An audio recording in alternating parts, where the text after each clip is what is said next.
Hi, this is Alex, and if you love music, well, you've come to the right place because we're all about albums.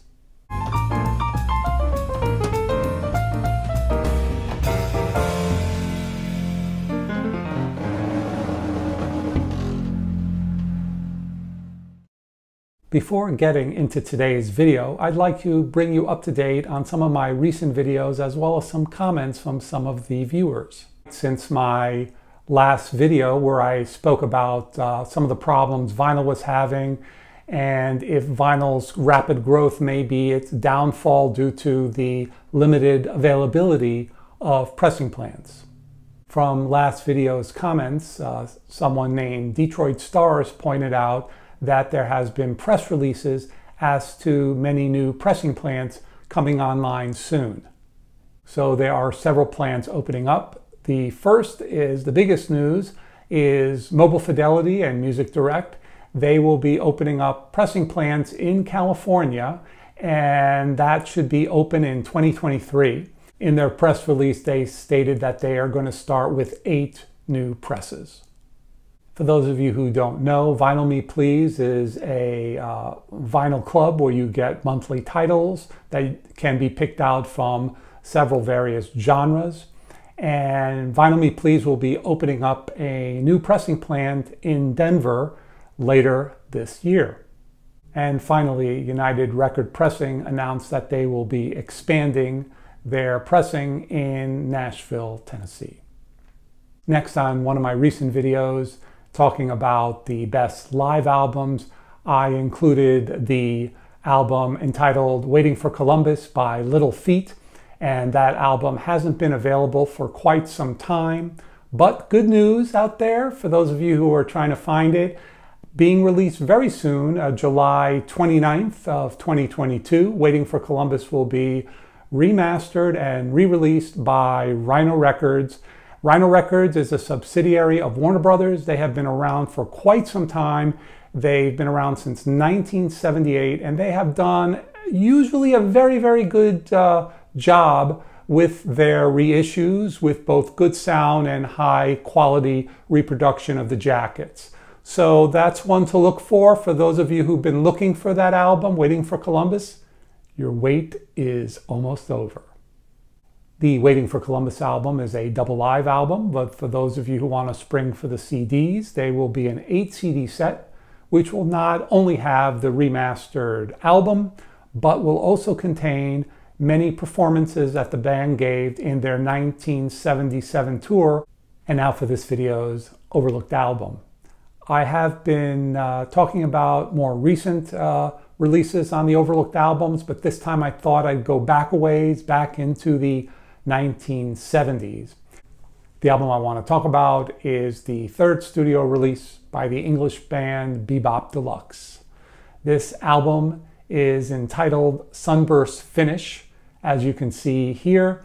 Now this album, I'm showing actually the back cover, as the front cover has a little bit risque picture, so I'm just showing you the back cover. For those of you who are interested in what the front cover looks out, you can research that on your own.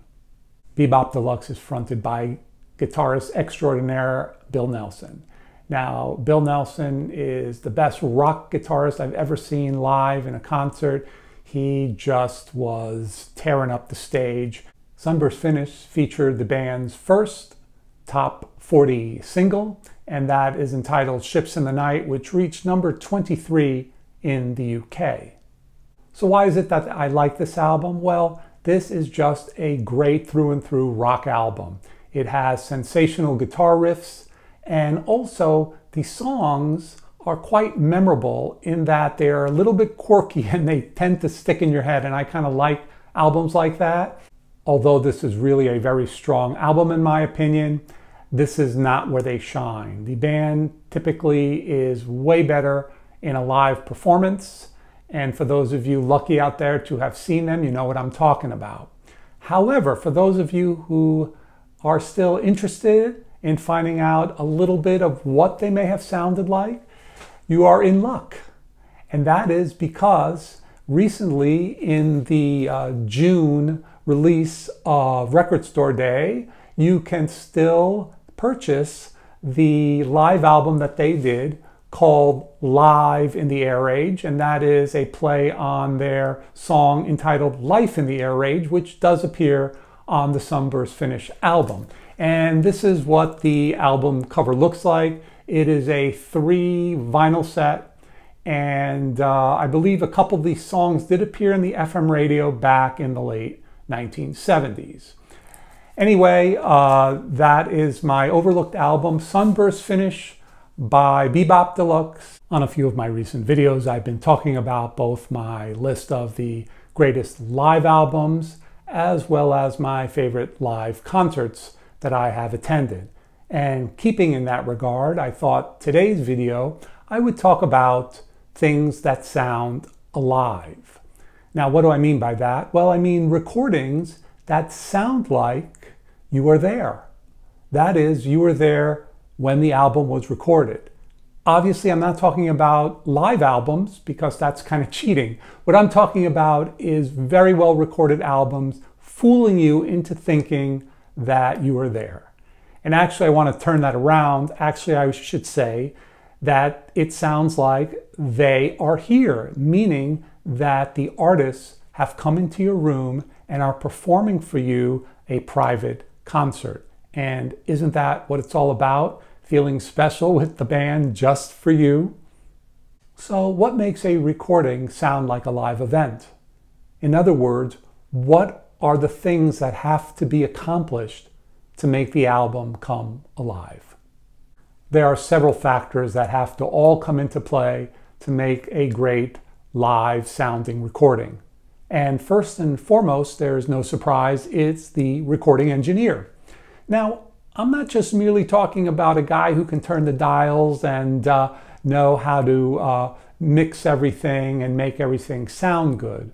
Rather, you need an experienced guy who knows mainly how to place the artists in the band in relation to the microphones. How are you going to capture the sound of the different instruments and the vocals to make it sound like they are in your room? Not only is important where you place the microphone, but the type of microphone you use comes into play. Some of the most cherished and treasured microphones are from days of yore. Some of those include some of the Newman models, the U47, the U67, and the U87. There's also some microphones from AKG. Other factors include, is the recording a direct digital recording, or is it an all analog recording to tape? Next, are all the performers together in one room in the studio performing the song from start to finish all together? Or are they separated by being in different booths, or even performing at different times and just putting all the different parts of the song together in the final mixing of the album? Some of the other things we don't typically think of is the quality of the vinyl. Is it virgin vinyl? And many of the vinyl albums in the UK sounded better, especially in the 60s and 70s, because they use better quality vinyl than we used here in the States. We have to consider not only the quality of the vinyl, but the pressing plant itself. So you say, that's it. We've got the vinyl. Everything has been done perfect from start to finish. And I've got it. The great alive sounding album. Well, I hate to break it to you, and many of you out there know, especially when you listen to vinyl, that sometimes the vinyl sounds extraordinary. And a night or two later, you play the same album and it doesn't have the same effect. What's happened? First and foremost is your mood. Are you more receptive to the music in that evening? I hate to say this, but another factor would be the quality of your stereo system. The better your stereo system, the better sound quality you're going to be able to listen to. And that's obvious, but something to consider before spending a lot of money on some of these great recordings, several of which can be quite pricey. Believe it or not, the time of day can be a factor, considering when electrical use is diminished, which typically is in the night hours. Typically the electricity you get in your home is cleaner and therefore less distortion, and therefore you're going to hear the album a lot clearer and have a more alive sound. And some of it is just luck. What do I mean by that? Well, if you happen to have the vinyl that was pressed at the beginning of the run, you typically have better sound. Why is that? Well, the grooves from the stamper have not worn away as much, and therefore the albums pressed at the beginning of the cycle will sound likely better than if you get one of the albums at the very end of the run. So taking all these variables in, some nights everything's going to sound great, and the next night everything may be blah. However, I will say the following. The list of albums I am going to give you are albums that on a typical night will do a better job in bringing that artist right into your home with you. And so without any further delay, let's get to the list. All I'm going to do is give you the albums in chronological order. However, at the end, I will tell you which I think is the best alive sounding recording that I've ever heard. The first album on my list is an album I've spoken to you about several times, and it is truly one of my favorite albums, definitely in my top 20 of all time. And this album came out in 1956 on the Verve label, and that is the great album entitled Ella and Louie. This, of course, is the great Ella Fitzgerald, who, as some of you know, is my GOAT, the greatest of all time female singer. And she is teamed up with the incomparable Louis Armstrong. The contrast of their vocals is wonderful, and it is chilling. I tell you, they're in the room with you. I kid you not. Now, although it's 1956, this album has been re-released several times. And most recently, in the last month or less, I believe Verve has reissued this. Now, I know this has been reissued, which the copy I own is by Analog Productions. Most of you know that label. I've talked about them before. And if you can get a copy pressed by Analog Productions, that's the one to get. It's a great, great record. If you love Tin Pan Alley music, you won't be disappointed. Next up is another great album I've spoken about in the past, and this is from 1959, and it is the album by the Dave Brubeck Quartet entitled Time Out. It unfortunately, in 1959, came out the same year as Kind of Blue by Miles Davis, and so the album, although a great album and in fact the #2 best-selling jazz album of all time, it is still overshadowed by the Miles Davis Kind of Blue album. Now, this album contains some of the most wonderful jazz pieces, some of which, even though you don't know jazz, you're going to know these songs because they've appeared in several films and even in commercials. And this is just a great recording. And this one, it feels like the 4 musicians are placed in your room in the proper location, and the music just is wonderful. So if you're going to get another album other than Kind of Blue in jazz, I highly recommend this wonderful alive sounding album, Time Out by the Dave Brubeck Quartet. The next album came out in 1963 on the Bluevilles label, and it's the incomparable great blues artist Lightning Hopkins. And this album is called Going Away. Now, this album basically features Lightning Hopkins singing and his great blues guitar sound with very little accompaniment. So it's a very acoustic sounding album. You won't be disappointed, and Analog Productions put out a fantastic version of this album. Highly, highly recommended. I believe all of you, especially if you like the blues, to own this album. It's one of the great blues albums out there. Next up, we have one on the Chess label that came out in 1964. Yes, most of you already know what I'm going to say. It is the other great blues artist, and that is Muddy Waters and his great album, Folk Singer. Again, most of you who like the blues, this will be an album in your collection without a doubt. Again, the best pressing of this album I have heard is by Analog Productions. I believe this album is still available online, so check it out. It is a wonderful, wonderful recording. Next up, also in 1964, this time on the Verve label, is the great album Getz and Gilberto. And it is a really wonderful record. This album contains the international hit, The Girl from Ipanema.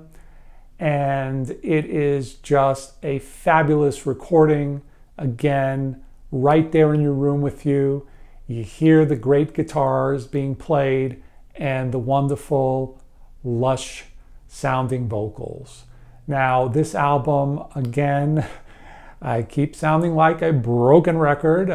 Yes, this is, again, Analog Productions put this album out more recently.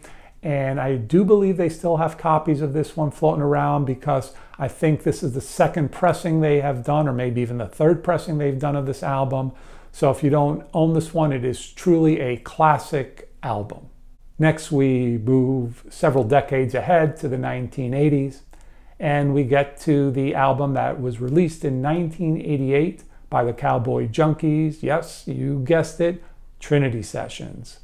This album was recorded in a church called the Church of the Holy Trinity back in 1987 in Canada. And this was just a remarkable album. What happened was all the musicians had to get together, and they had to be out of there from the church early in the morning. They had to get all their gear out. So they had a very short time to record this album and perform all the songs. So they did just that, and I think because of that, they captured this in a very live type way. And this album features the wonderful singing of Margot Timmons. Those of you out there know the song Sweet Jane, yes, written and recorded by Lou Reed. Well, this song appears on the Trinity Sessions, and Margot Timmons does a remarkable job singing the song. In fact, during an interview, Lou Reed said that his favorite version of Sweet Jane is none other than by the Cowboy Junkies on this album, sung by Margot Timmons. Next, moving into the 21st century, yes, we've taken a big jump. We get to an artist who actually had two great live sounding albums, and pick and choose the one you want. I'll tell you both titles, and it's by Norah Jones. Now, Norah is recorded on Blue Note label, and as I've said in the past, Blue Note is one of the better sounding labels out there. One is her 2004 release entitled Feels Like Home, where there is a duet with Dolly Parton on one of the songs, as well as her 2007 release, Not Too Late. You won't go wrong with either of these two albums. However, Feels Like Home is the one I lean towards, since it's a little bit more of an Americana folk sound, where the other album is somewhat more pop sounding. But either way, you'll love either of these two albums, and they are both available on the Blue Note label. Next up, we have one of my favorite Americana singers, and that is Gillian Welch. And I've spoken about this album in the past. It came out in 2017, and it is The Harrow and the Harvest. It's on the Akane label, and although there's very few titles on this label, every title is fantastic. If you like acoustic guitar and you like folk type singing, you won't get any better than this album. This album feels like the two singers and the two guitars are playing 5 feet in front of you. I kid you not. So if you like folk and Americana, this is one of the albums you can't miss. The next two albums I'm going to talk about is a little bit out of chronological order. However, since they are related to one another, I thought I'd talk about them together. Now, this is the album's The Wonderful Sounds of Female Vocals and obviously The Wonderful Sounds of Male Vocals. The female vocals album came out in 2018 and the male version came out, I believe, in 2020. And they are by Chad's label, Analog Production. What happened here is Chad picked some of his favorite singers of all time and gave you 1 or 2 songs by each of his favorite artists. And these are fabulous, fabulous records. If you want to impress your friends and you want to show off your stereo system, these 2 albums are fantastic. Now, talking about male vocals, I'll just tell you 2 things. First of all, on that album, they have one of the Beach Boys songs entitled In My Room. Now, that is the best 3-part harmony vocal you will ever hear. I kid you not. So if you love harmony vocals, that is the album to get. And every song on the album is great, but that one in particular really blew me away. The next song that took me by surprise on the album was by Harry Nilsson, and it is the Coconut Song. Now, why that song took me by surprise is that I always thought it was a novelty song. I really didn't get the song. It was kind of fun to listen to, but not much else. But this recording is so fantastic that you see the complexity and the layering on the song that I had no idea really was in that song until I heard this version of the song. And this is really like an early hip-hop or early rap type song. It's remarkable. If you haven't heard Coconut in its truly original, well-recorded version, it's worth checking out. Now, a little out of order is the next album, which came out in 2019, and that is by the great living legend guitarist Bill Frisell, and it is his album entitled Harmony. Harmony is on the Blue Note label, and this is a folk Americana sounding album, but what's great is the guitar playing is wonderful, and the harmony vocals you're going to hear on this album are great as well. And this does sound like they're in your room. I usually love all albums on the Blue Note label, and this one is no exception. And the last album I will leave you with came out in 2020, and that's by Melody Gardot, and it is on the Verve label, also a great label, and it is entitled Sunset in the Blue. This album is a double set, and for those of you who don't know, Melody is a jazz type singer, and she does write some of her own music, but also does some standards and also likes to sing in other nationalities, including Portuguese, and her singing is just second to none. She is a wonderful, wonderful singer. Now, she has a really interesting backstory on how she got into music and how she started singing, and I highly recommend looking her up and seeing her past history of what happened to her. It is truly a remarkable story. Well, there you have it, my list of the greatest alive sounding albums, the albums that feel like the artists are in the room with you. I did say before I go, I will tell you what is my favorite album here in this list, and the one I think is the most alive sounding. And I don't think it was close. I actually think this one album is way better than any other album I've ever heard. And all the albums on the list are amazing, but this one seems somewhat different and special. I don't know what it is, but this was like the diamond album, and that is the Lightning Hopkins album, Going Away. And if you want one album that is the most alive sounding that you've ever heard, that's the one to get. And now for last video's unknown album. The first unknown album is entitled, it's a long title, Lola versus the Power Man and the Money Go Round Part 1. And that is by the great group The Kinks, and this album came out in 1970. This album is considered one of the strongest written by Ray Davies, and this album basically makes fun of the music industry. It does contain its big hit song by the Kinks, Lola. All of you, I'm sure, have heard it many, many times. And what I love about that song is it's one of the few songs I hear on the radio, and obviously we've all heard it quite a number of times, that I'm never tired of. I don't know what it is about this song. If it's on the radio, I listen to it. I could have heard it the day before. I still listen to it again. The song just makes me want to listen to the very end. I'm not sure if I'm the only one that happens to. Let me know in the comments what your thoughts are about the song Lola. This album climbed the charts but peaked at number 35, and the single Lola hit number 2 in the charts in the UK and number 9 here in the States. The Second Unknown album came out in 1978, and it is entitled Legend by the great band Poco.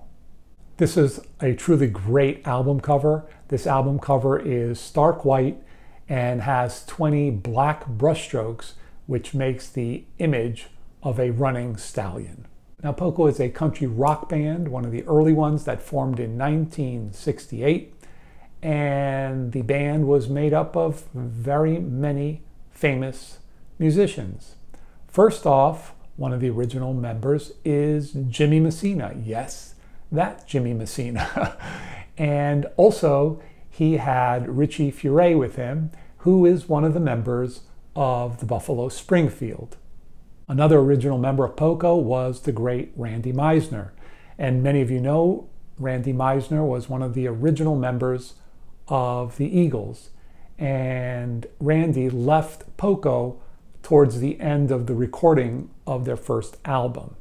Now, what's interesting is that Meisner is a bass player. And he was replaced after the first album by the bass player Timothy Schmidt. And what a coincidence, when Randy Meisner left the Eagles, who was he replaced by?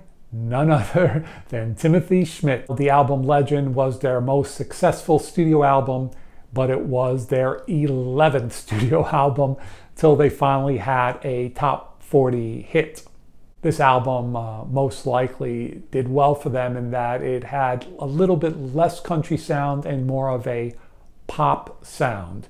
Now, this album had the hit Crazy Love, and Crazy Love hit number 17 on the charts, which again was their first top 40 hit, and the album climbed the charts up to number 14.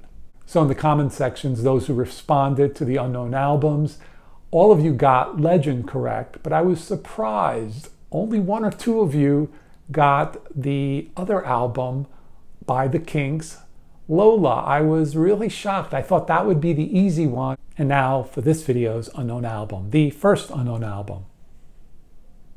Great, hope you got that one. The second unknown album. Great, hope you got that one too. As always, if you think you know the answers, let me know in the comment sections below. As always, this is Alex with All About Albums. Thanks for listening, have a great day, and remember, keep them spinning.